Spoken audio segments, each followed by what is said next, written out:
Broad Street Review podcast is an extension of Broad Street Review, Philly's home for arts, culture, and conversation, an online arts and culture journal covering the greater Philadelphia area.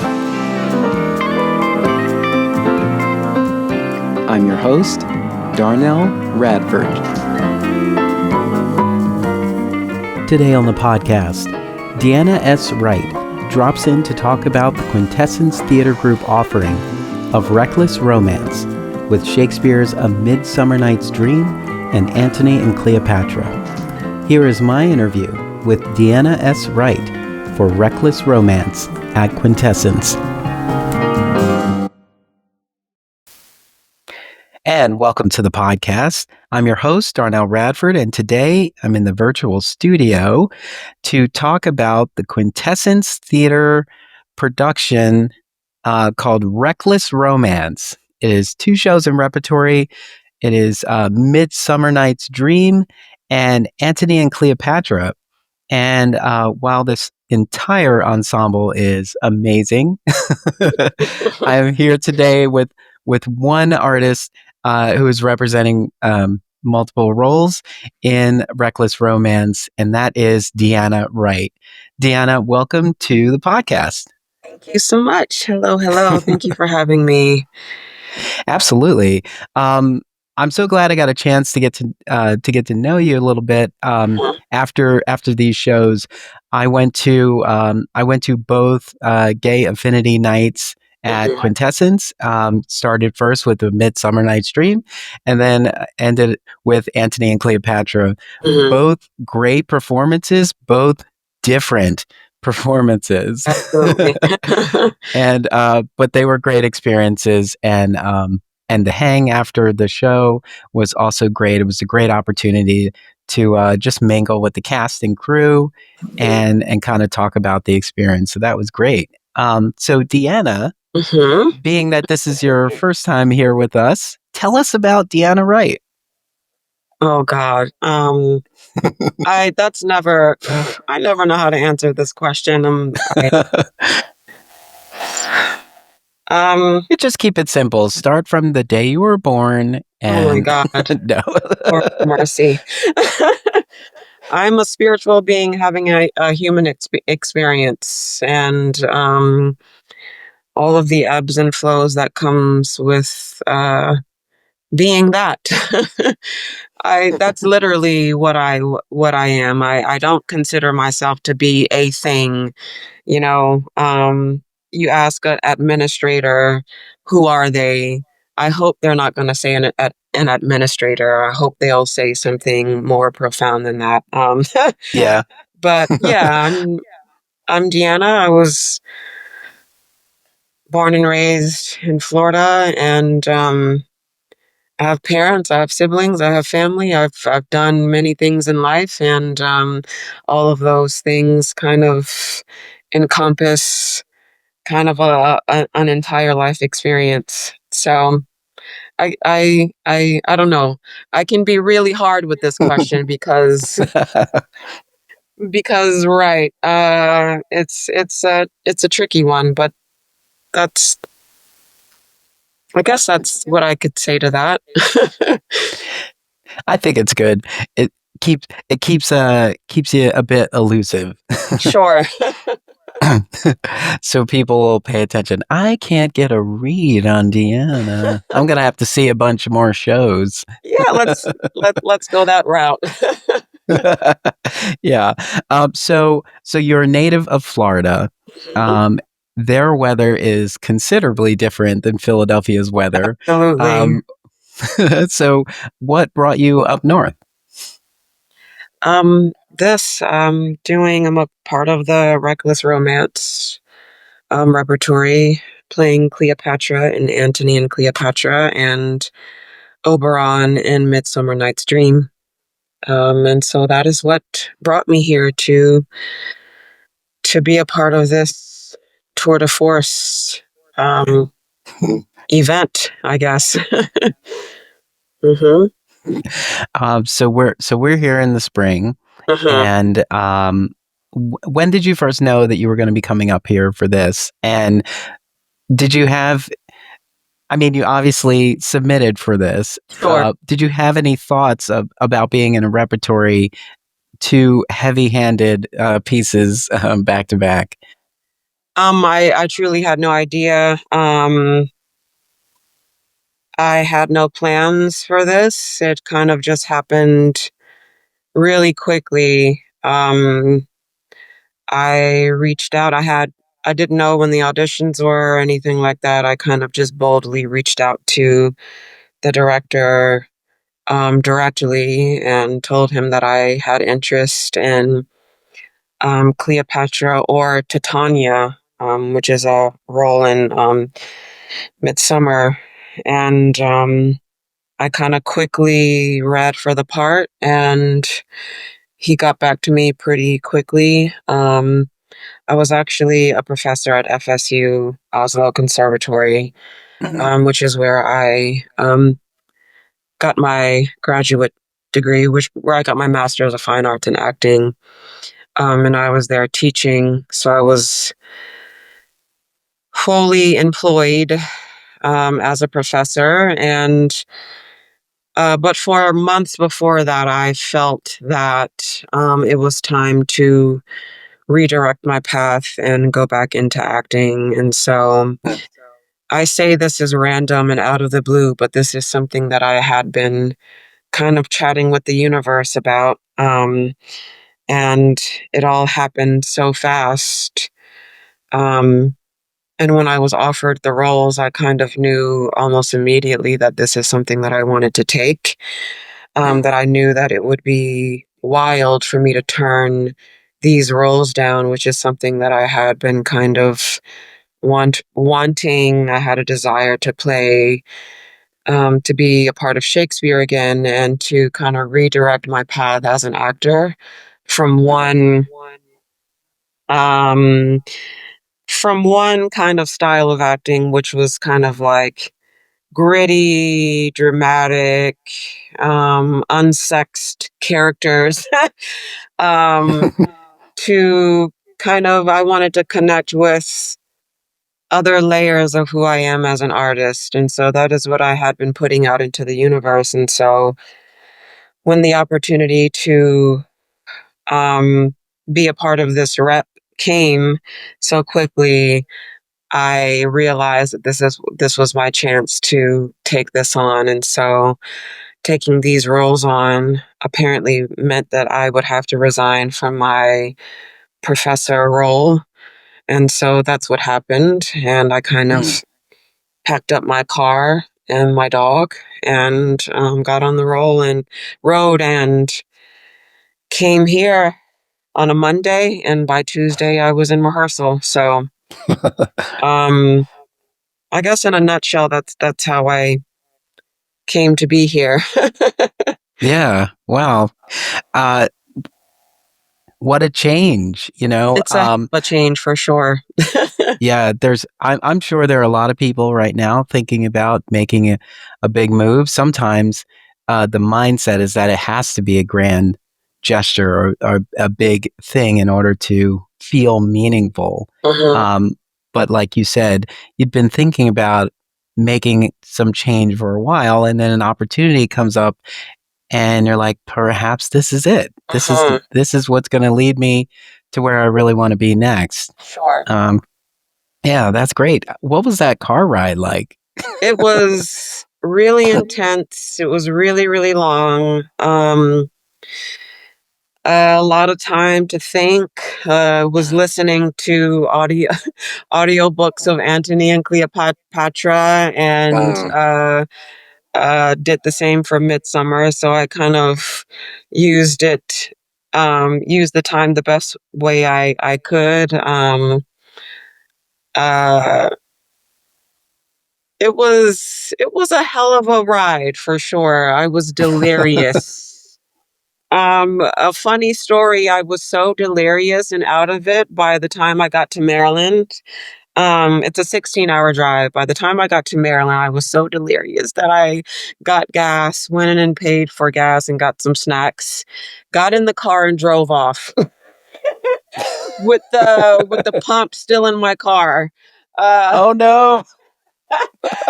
So somebody saw me driving and they just pointed to my gas tank, and I thought that they were pointing to the fact that I didn't screw the gas cap on, but no, I had drove away with the pump Oh hose no. still in my car.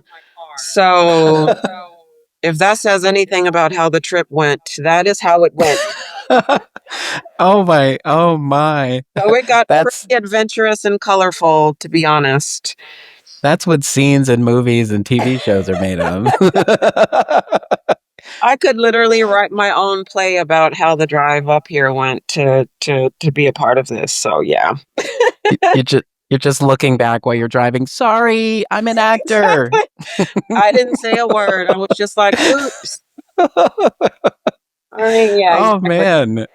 I mean, what is a road trip without some adventure, you know? Certainly just became colorful, more colorful than I thought. But yeah, that was the drive. So you have an adventure, a mobile adventure, and then Absolutely. you make it to the Philadelphia area. You get to Mount Hmm. Airy, to this Hmm. beautiful renovated movie palace. Yes. And in the And dead then of you winter, immediately get to mind work. you. Oh, Oh, sorry, go ahead. sorry, I was saying in the dead of winter, mind you, Philly Oh had yeah. just had a massive snowstorm, and so I left Florida where it was mild, and I made it to Philly where it was beastly. Did you have the right attire for winter I in Philadelphia? Yeah, I made sure to Amazon got a lot of my money before I got here, getting fur lined tights and undergarments and coats and all of the accoutrement that was gonna sustain me while I was here. So I made sure that coming from Florida, that I would be prepared for um, the winter Yeah. that it was. It's funny that global marketplace. It's amazing what you can find. I didn't even know they made these. Now I have 6 of Oh, them. but all of the things that I got were able to hold me down Yeah, throughout the winter. So I great. made it to spring is the good news. So now you're ready, relocated and ready to tackle reckless romance. And Absolutely. both of these pieces are, they talk about the nonsense of love and Hmm. and Sure. how love can make you do crazy things. Hmm. Is is there one that you gravitate to more? Is it Midsummer or Antony and Cleopatra? I have gravitated more towards Antony and Cleopatra. Um, I never knew that I would ever be considered to play a character like Oberon. Um, a um, excuse me, that tangled up my thoughts a bit. Uh, but yeah, I certainly gravitate towards Cleopatra more. It's interesting chatting with uh, Alex in the audition uh, about his thoughts about the character, and it was really interesting how I aligned with Cleopatra. We're around the same age, and Cleopatra is someone who was completely liberated into herself.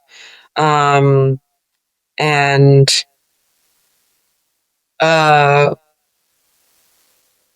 kind of everything that we chatted about in that audition just kind of confirmed that this is exactly where I was supposed to be. So I guess from that point up until now, and spending so much intimate time with Cleopatra, I have gravitated and kind of almost everything about the journey with her has been so resonant and so meaningful, and honestly life changing. You know, with every character, your life can be changed, but it's interesting to be changed by a being such as Cleopatra. Um, so I'm just really inspired by Cleopatra, and inspired by her thirst to live from the fullness thereof. And so that resonates with me a ton. And Oberon is a delicious character to play. It's just one of those characters that I never thought that I would play, but it's been a fruitful journey with Oberon as well. Yeah. Yeah, And you said you'd originally you originally reached out about Titania. I did. And so what was the conversation that said, "I think you're Oberon"? There was no conversation. It was bequeathed to me. I auditioned for Cleopatra, and then in my offer, there was Oberon's name sitting over there beside Cleopatra, and it was the sound effects of my eyeballs blinking. Like, is this truly what I'm seeing? Uh, what? And okay, here we go. Um, I knew that Oberon was also a titular character, so I was like, "Whoa, the workload is heavy here."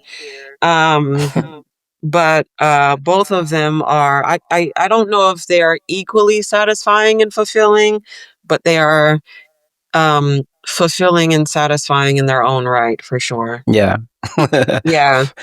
I think it do you think it adds to it, like this swapping of gender roles? Like I know in Shakespeare's time, like that is somewhat common because of the limitations. Sure. But thinking about it now through a lens of, first of all, through a quintessence lens, and then through 2025, Mhm.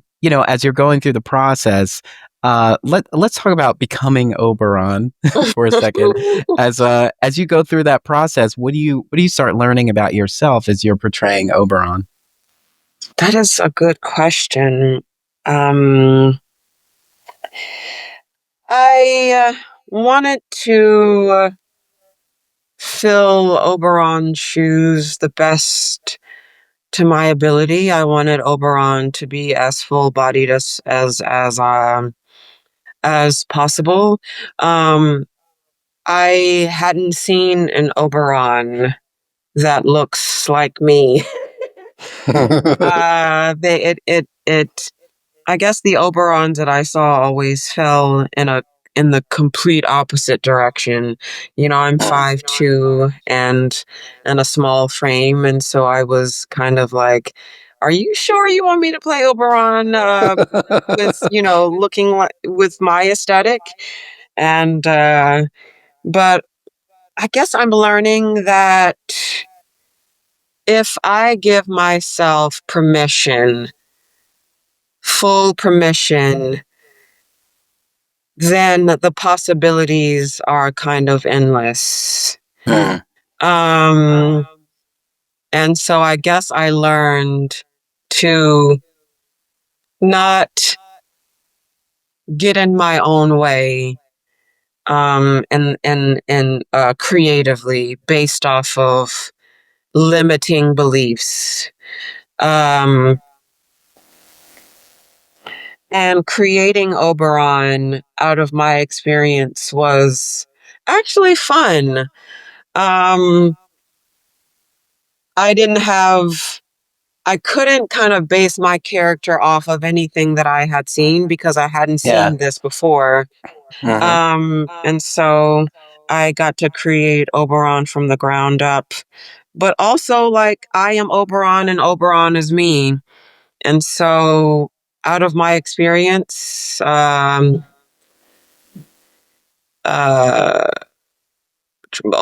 being this fairy king, this sort of transcendent being who is in control and in charge and fearless and is able to get what he wants at the wave of the wand, or through simply making Puck do it. Yeah. I don't know, considering all of those things, I came up with the most powerful being that I possibly could. Yeah. I hope that answers some of the question. Yes, it does. I especially love what you said. If you give yourself full permission, the possibilities are endless. Sure. As soon as you said that, and I said also, I wonder if it ever swirls in your mind that you're going to be someone's first Oberon. You're going to be Oberon in their mind because this will be their first experience of Midsummer, and they're Absolutely. going to see you in this role. Yeah. And when you say it like that, it feels like a gift. Not that before I didn't look at it as a gift, because I look at both of these roles as gifts. I mean, like, are you kidding me? It's such a huge blessing to be able to fill the shoes of these massive beings. So to, like, for someone to see Oberon for the first time, and like, if they don't see Oberon again, then I'm it. That's really, I don't know. I love that way of thinking about it, because I hadn't thought about it in that way before. So that moving forward, that kind of that kind of is something that can propel me forward for the next 2 weeks. Yeah. I'm Yeah. glad I brought it up. Thank you. Look at you in here helping me Yeah. creatively. Well, I will say, there's so much of the production to just be kind of enamored by, all the elements that come together, and how in sync the ensemble is. For both productions, when you're seeing, just like, wow, this is flowing so smoothly, everything is just working, it's fun, and the audience is here for every moment of it. It was so great. Yeah, I can't thank can't you. not speak about the costume design, particularly for Cleopatra. Um, everything you were on stage in was just stunning, and I guess very very complimentary Yeah. to your physical body. I just thought, I was like, wow, this is just, yes, this is our Cleopatra. She's beautiful. She's got Thank wit and you. charm. She's stunning. It's like I could see how I fell for her. Well, thank you. Yes, absolutely. Compliments to Sydney, our costume designer, Yeah. who, didn't blink an eye at the boldness that she envisioned for this piece, and for how Cleopatra would be embodied, costume wise. So I love the boldness with which she envisioned the costumes, and I was here for it from day one. So I'm like, you know Yeah. what? If that's the vision, I'm here for it. Let's get into it. I felt like Cleopatra had diva status. It was like 100%. when those outfits came out, I leaned over to my partner. I was like, yes. which I pretty much always do when I see like someone just stepping out and just looking stunning. I love there's the character Enobarbus speaks of Cleopatra, and he speaks about Cleopatra's infinite variety. And I think that a bit of that variety was able to be displayed certainly through the costumes. So I love walking out there in those pieces. They make me feel really they do make me feel powerful in that, you know, if Cleopatra walks into a room with these costumes, then you better believe all eyes are going to be in that direction. Yeah, yeah. It's so interesting too, because when you think about the empire, right?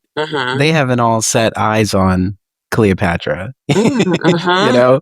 Yeah. And so they're probably over there going like, how is he transfixed? Like what is going on here? And And then you see me it's not walk like past. today where you can quickly find out. Right, right. Sorry, I interrupted you.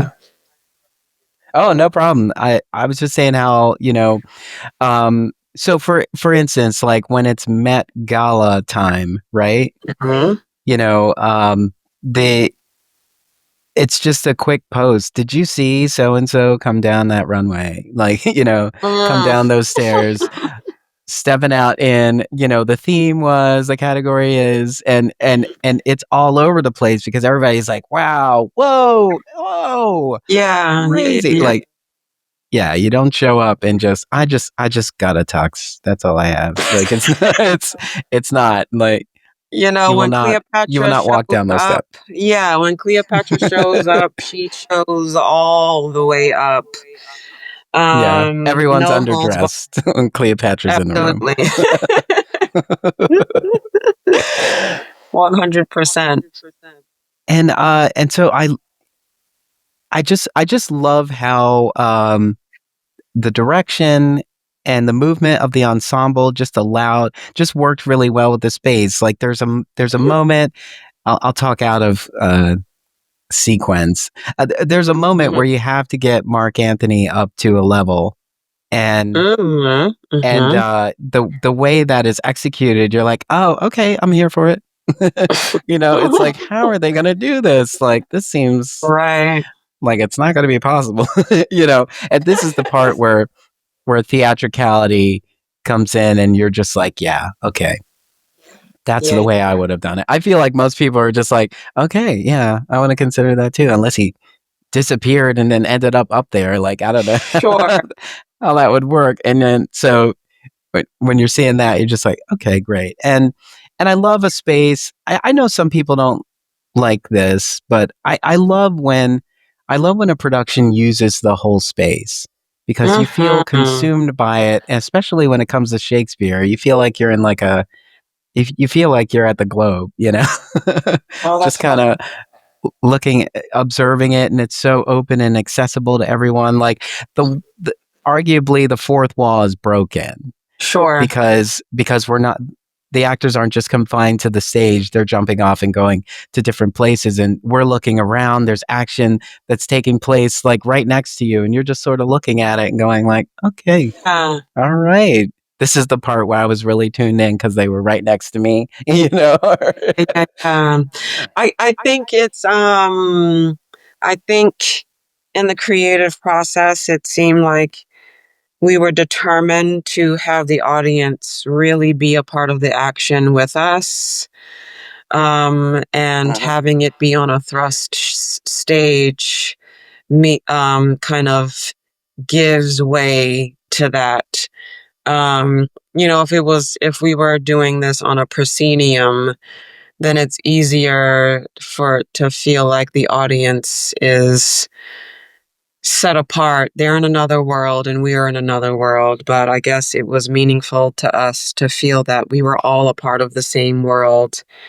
That the best way for the audience to have this experience with us is to be amongst the action along with us. So you still have some time with both characters. Um, like, what are you at this moment? What are you taking away from this experience? What am I taking away? I'm taking away a lot, honestly.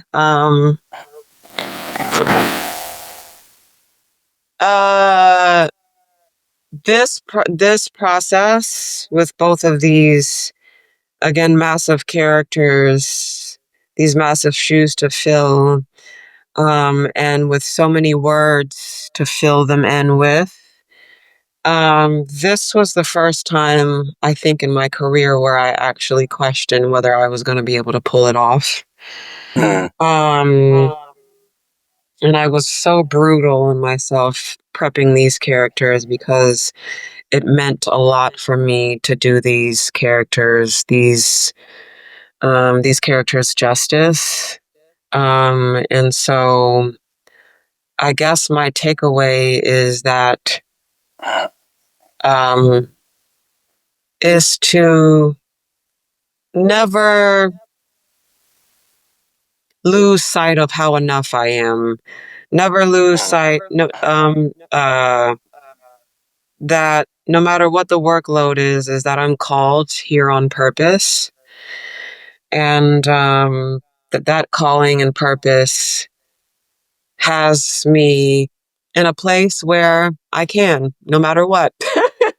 Yeah, And absolutely. I can do this. I questioned myself a lot, and I think that interfered with my ability to, I guess, get there sooner. But everything happened in the timing that it was supposed to. So I guess, and I'll probably think of this question later and be like, shoot, I should have said that instead. But right now, I'm just thinking of the brutality in which I handled myself through this process. And my takeaway is to never do that again. um, but to just trust myself, trust the process, and trust that I am not here in vain, and I wouldn't be here if it wasn't meant for me to be here. Um, so, and I'm here doing these roles, and we have two weeks left. And I've actually been in a place where I've left performances fulfilled and satisfied with the work that has been done, with how things have unfolded in each performance. And so I guess that's the best way I can answer that for right now. And I know that when the process closes, that there'll be even more to say. I'm taking away to also, like, these characters were limitless. They didn't believe in any limits for themselves. And I shouldn't either, as Deanna the artist, as the actor creator. And so my takeaway is don't limit myself. Yeah. Because it ain't no limits. Like you said, you give yourself full permission and the possibilities are endless. 100%. And There's I mean quote that. to all of Yeah. our listeners. Take that quote with you, print it out, put it on your mirror, put it on your wall. Make a t-shirt out of it. Absolutely. Yeah. Yeah, and what a great way to start a new chapter in your life. You made a big move, you had a drive, you had a crazy experience leaving Maryland, and then you get here and you handle two behemoth productions and performances. Absolutely. Yeah, with this ensemble, with this company, and even with everyone, all our listeners know that Quintessence is in a great spot right now, just securing their building and looking forward to, after looking back on 15 years of their existence, and now looking forward into much more. So yeah, Sure. it's all a great time. So no matter what's going on out there, the arts will hold you. The Are arts will still keep you thriving. centered and grounded and thriving. Yes. Absolutely. That's true. Like this be there was a good bit of grounding and kind of this process kept me near the earth for sure. Like this process humbled me for sure. And it stretched me above and beyond, and I'm so grateful to be stretched through this process, through working with this team. This is one of my most favorite teams, if not my favorite team that I've ever worked with. I learned so much from the artists that I'm working with, and I learned a ton from Alex, our director. I learned a ton from our voice coach.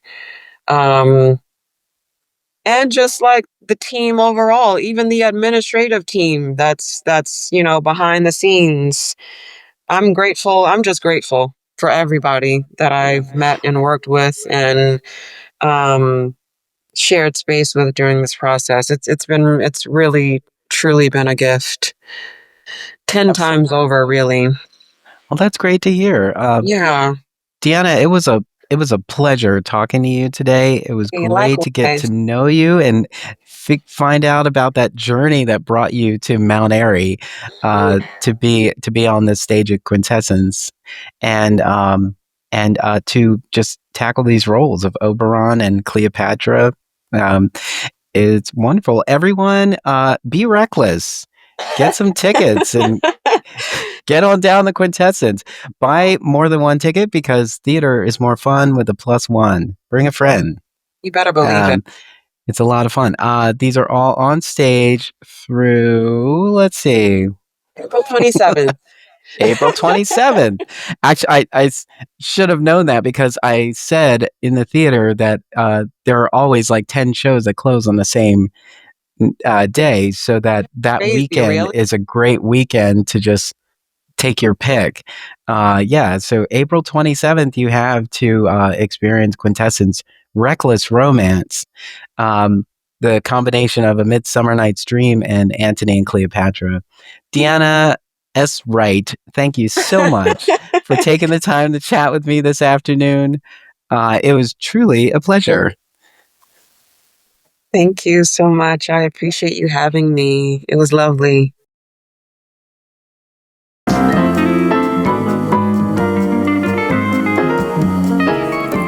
Thank you to our guest, Deanna S. Wright, for joining us on today's podcast. The Broad Street Review podcast is an Emory production. If you would like to be a guest on the podcast, visit us online at em3ry.com. Get involved with Broad Street Review. Head on over to our website at www.broadstreetreview.com. While you're there, help keep us running and click donate to find out how.